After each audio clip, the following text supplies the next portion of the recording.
সুপ্রিয় দর্শক, মানবতা চোখের পক্ষ থেকে সকলকে আন্তরিক শুভেচ্ছা জানাচ্ছি। আমি সুমাইয়া আক্তার। আমরা এমন এক ফুল বাগানে এসেছি যেখানে ফুল নিয়ে গবেষণা করা হয়।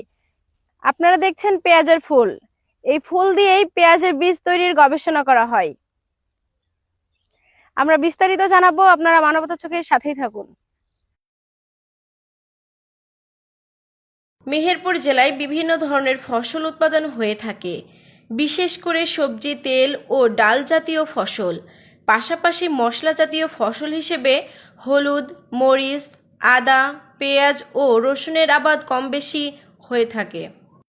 মেহেরপুর জেলায় উৎপাদিত এই সকল কৃষিপণ্য মেহেরপুর জেলা থেকে বিভিন্ন জেলায় সরবরাহ হয়ে থাকে। বাংলাদেশ কৃষি মন্ত্রণালয়ের উদ্যোগে মেহেরপুর বিএডিসি বীজ উৎপাদন খামার বাড়াদিতে কোল ঘেঁষে এই কেন্দ্র স্থাপিত হয়েছে। কৃষি গবেষণা কেন্দ্র এই কেন্দ্রের মাধ্যমে মেহেরপুরের মাটিতে কোন ধরনের কৃষি ফসল, বিশেষ করে সবজি, তেল ও মশলা জাতীয় ফসলের বেশি উৎপাদন সম্ভব সে বিষয়ে গবেষণা করছেন কৃষিবিদগণ। ফলে মেহেরপুরের মাটি পরীক্ষা সহ যে সকল ফসল উৎপাদনের মাধ্যমে কৃষক ও কৃষির উন্নয়ন বাস্তবমুখী হয়, সেই জন্য কাজ করছে কৃষি গবেষণা কেন্দ্র।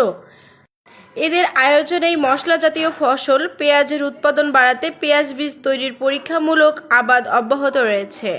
সুমাইয়া আক্তার, মানবতার চোখ, মেহেরপুর।